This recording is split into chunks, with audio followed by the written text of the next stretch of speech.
movie lovers, I'm Mike, and this is Gotta Love Them Movies.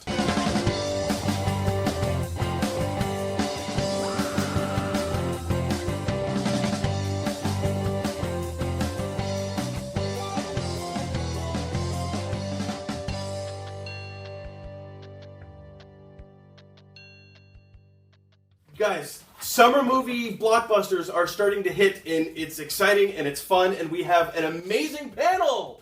Yeah! Give it up for our amazing panel! Guys, you know him, you love him, you've seen him before. He's on PlayStation 4's. PlayStation 3. PlayStation 3's. Little Big Planet, Invisimals. I was going to say The Invisibles, because I get that wrong, I feel like, all the time. Little Big Planet 2, Invisimals, and also Peking Duckling on Disney Junior. It's Andy Danish! Hey guys. Woo! And right next to him, we have Anna Fine, all the way from, where do you live, Brooklyn? Yeah, I'm in Brooklyn. BK! I don't want to say a web app designer. But I'm not a web app designer. designer. I am an app designer. You're just an app designer. I'm an app designer. But it's not so much for web, it's more mobile devices. It's mobile, but I do web design. I do. She just said doo-doo. It's Anna Fine! Woo! Anyway, guys, we are talking this summer's major blockbusters. We have whittled it down to our top 5 films that we're most looking forward to. And can we just get it out of the way? First of all, Captain America Civil War. I kind of feel like that's the one we're all like really super pumped about. Yes. That's the benchmark movie. Oh man, Spider-Man. I'm so glad they Ruse. included Spider-Man. I was really worried that they weren't going to after the first few trailers. I was like, come on, guys. Well, they wrote the 2 scripts. There was one with and one without. They had to go back and reshoot, basically, because they had just gotten it towards the end of filming. That's why they were like, they redid the trailer and reshot that scene, I think, to include him in it. Well, I'm glad they did it, because even though this is what, Spider-Man number 3? 4? 3. Oh, wait, are we counting like the bullshit ones previously? Yes. Oh, there were 2 with Andrew Garfield and 3 with Tobey Maguire. Right, so this is number 3. But it's also technically number 1. Because it's the only one that matters. Or number 6. Right. It doesn't matter. Spider-Man's in the movie. It's going to be awesome. The Spider-Man matters. Spider-Man totally matters. Spoilers not to be revealed. If you've read the comic, you know what we're talking about. Okay, so top 5 films. Guys, I want to hear your number 5 picks. What are you most excited for and why? Superboy, what's your top 5 favorite pick? Well, Lois, it's Ninja Turtles. Yes! Ninja Turtles. Out of the Shadows. It looks like a lot of fun. It's a fun trailer. They're, really bringing characters that appeal to the fans. Like, they got Bebop and Rocksteady, and what's the Ninja Turtles so without good. Bebop? Yeah. They look so, true and original to the original characters. I mean, come on. Yeah, and Gary Anthony Williams is Bebop. Gary Anthony Williams, who's been on, Whose Line Is It Anyway, and who's extremely hilarious.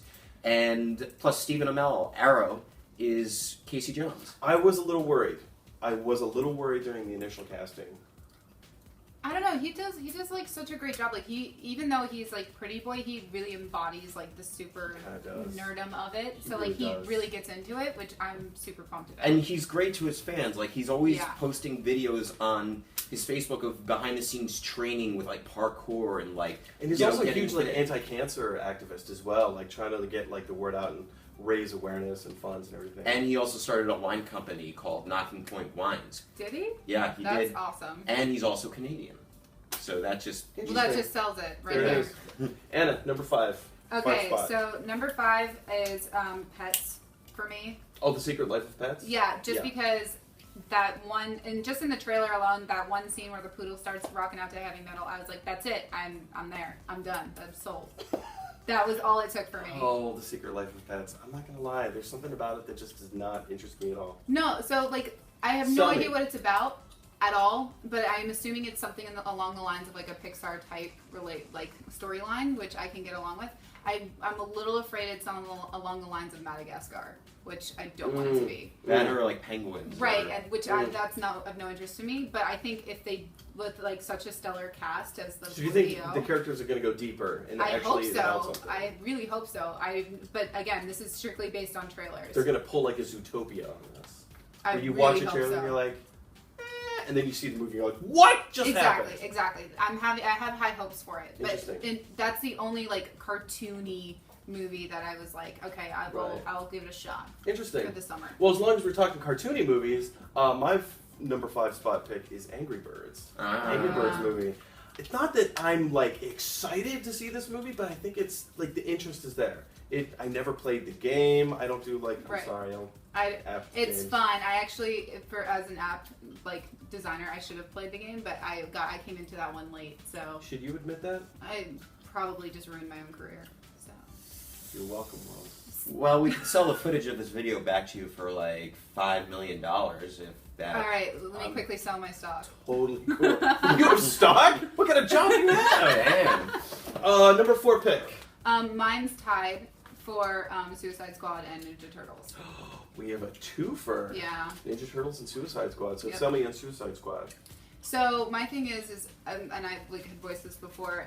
They have to reshoot some of their film because like most of it's revealed in the trailer, which really worries me. Which is why it's not higher on my list because like if it was And Jai Courtney has a great joke in it too. Right, it's like it looks awesome and hilarious, and the characters are creepy, but good creepy, and like so I was really excited about it. But the fact that they have to reshoot is like really worrying me, and that's why I put it down. Do you think they're going to push the release date back, or do you think it's too close? Nah, I think it's too close at this point because they've already done promotion. They've already got distribution lined up in the theaters. So They've invested too much into it to push it. Although, on the one hand, I'm like I don't want it to be pushed because I want to see it, but on the other hand, I'm like.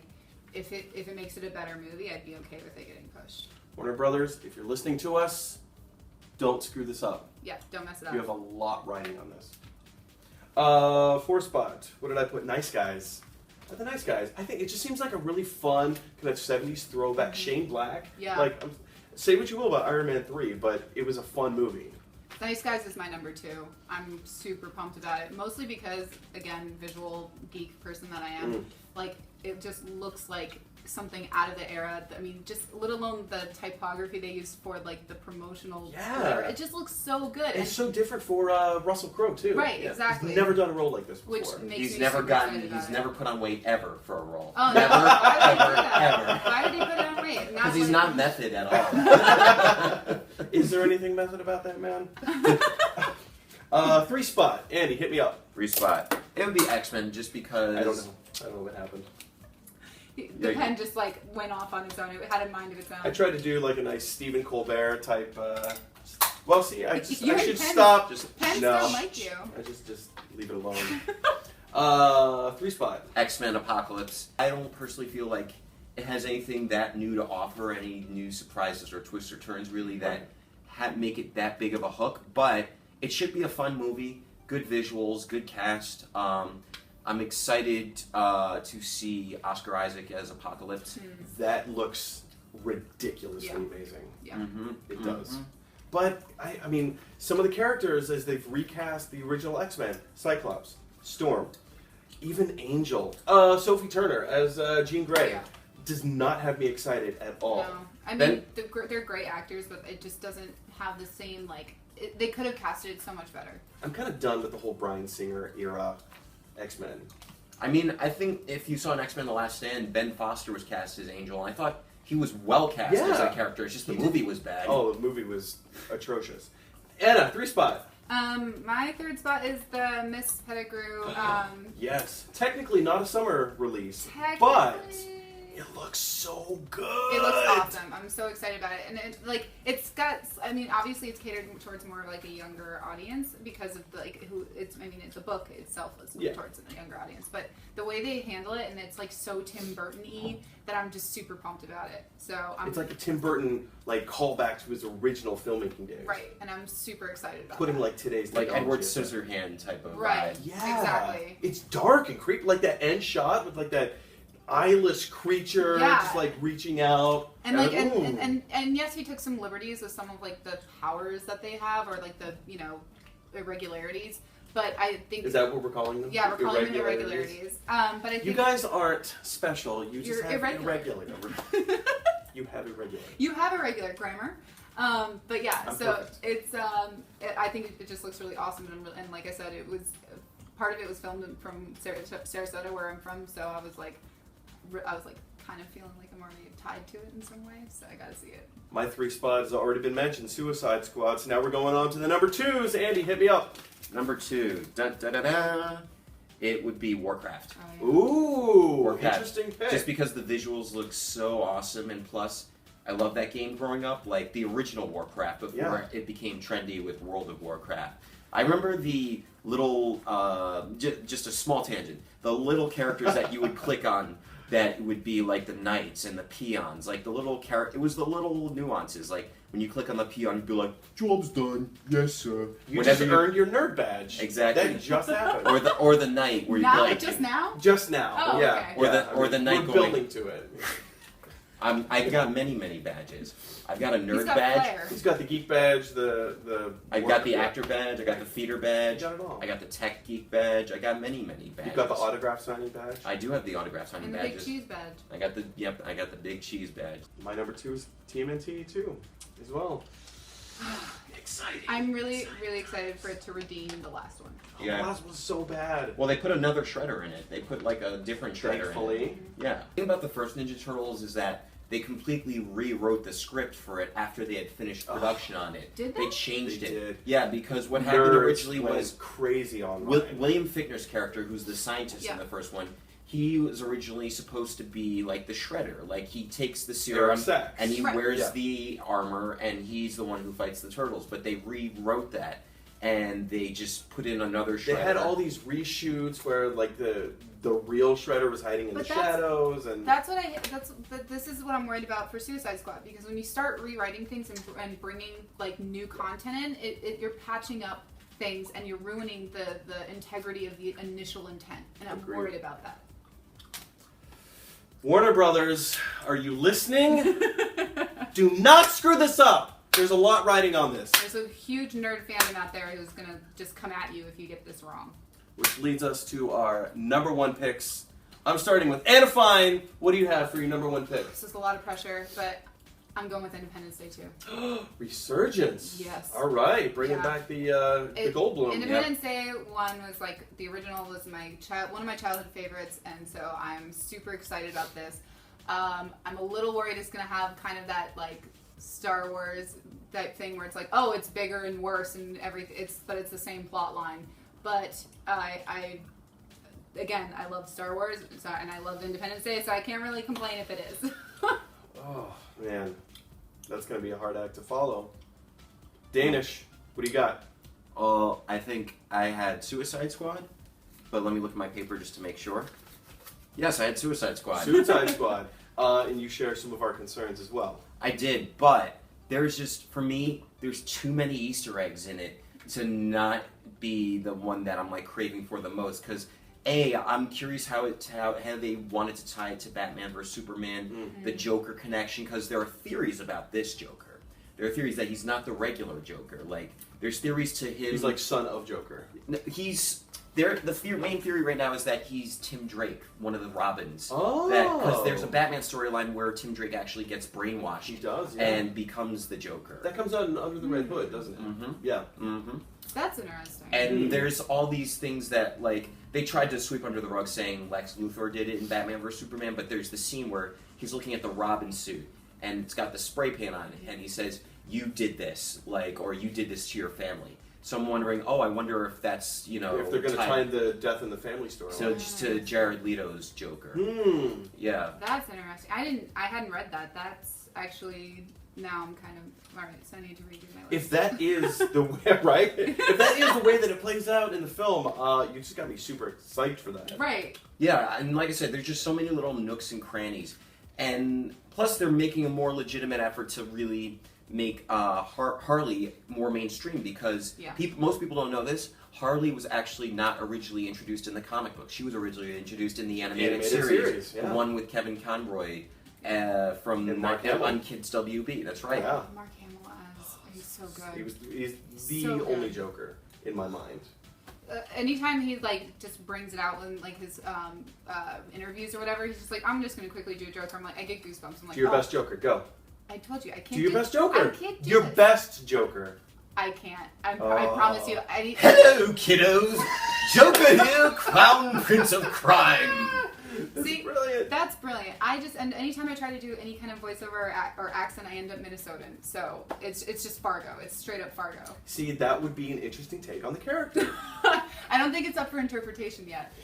Which brings me to my number one pick, which I'm surprised no one said it yet, Ghostbusters. Oh my God, yes. Oh, I'm so excited for this. It looks insane. Right? I know this movie's getting a lot of flack. Like, people are throwing a lot of things at this movie, saying that Leslie Jones is just being like the loud black woman. But she wouldn't have taken it on or been part of it if she didn't think there was, like, context. There actually is substance to the character. And the people who are like, why are you remaking a classic with just women? Like, that just seems pointless. I'm like, come on, guys. This is gonna be a totally fun take on the classic, which I'm excited about. It's just supposed to be a fun chance to like goof off and like spoof the sci-fi genre, which is what the original one was supposed to do. And that's exactly what Melissa McCarthy is good at. That's what Kate McKinnon is good at. That's what Kristen Wiig is good at. Yep. Like, these are really, really talented people that they're going to bring so much. And they have super chemistry together, which that's probably the thing I'm most excited about is all of these women have worked together and have like this crazy chemistry that's just going to be so organic on screen. And Kate McKinnon just seems weird. Which she is, but that's so the best part. Oh, it's going to be so fun. We haven't really seen hardly any of her character yet in the trailers. True. So it's going to be such fun. It's interesting because visually she has the same design as Egon in the animated series of Ghostbusters with the hair and the glasses. True, the little cowlick thing, the blonde cowlick of that. I hadn't even noticed that, but now that oh my God. Did you ever watch Ghostbusters? Like with the big monkey gorilla thing? It was a Filmation cartoon. No, I hadn't seen that. It only ran one season. It was terrible. I mean, that might... But it was amazing. That's probably why it was terrible. But it was amazing. So now I have to go... Is this homework? Yes. Oh, okay. So... homework for you guys, as well as for you guys. Guys, go watch Filmation's Ghostbusters. You can probably Google it on YouTube or something. It's ridiculous. I really want to thank you guys for joining me today. Andy Danish, where can people find you? You can find me at Andy's Voice on Twitter, or check me out at andydanish.com. You'll find lots of fun, good stuff over there. Ooh, Anna Fine. You can find me at Some Fine Tweets, obviously on Twitter, and I mean, it pretty much connects to all my other social media, so you can just lurk me. So we can just Google Some Fine Tweets. Yeah, yes. Anna Fine, I'm on all the things. Done and done. Guys, I'm Mike Brown. You can find me at GLT Movies. If you want to read our movie blog, you can find the description below. New movie reviews come out every Friday. If you happen to be in Juneau, Alaska, the last weekend of this month of April, you can come see me at the Alaska State Improv Festival performing live on stage solo improvised comedy. I'm also going to say, if you happen to be in the Bahamas and you happen to be doing an audio tour, you'll probably hear my voice voicing a talking pelican telling you how to get around the Bahamas. So keep your ears out for that as well. That seems very mysterious. Very. It's an Australian pelican, too, who conceptually looks like Indiana Jones. I'm super jealous that you guys are able to pull these accents out. It's mostly him. I just... I think I need to just stand in front of a mirror and just start practicing more. You should. You should. Yeah, or watch cartoons. Just try to pick up I watch cartoons. That's not an issue. Pick up Guys, if you want to see Anna perform voices, click like, click the like button, or click subscribe, or click share, and leave a comment below and say that you want to see more videos of Anna doing cartoon voices. They're all going to be Minnesotan, I promise. And you're welcome. All right, movie lovers, I'm out of here.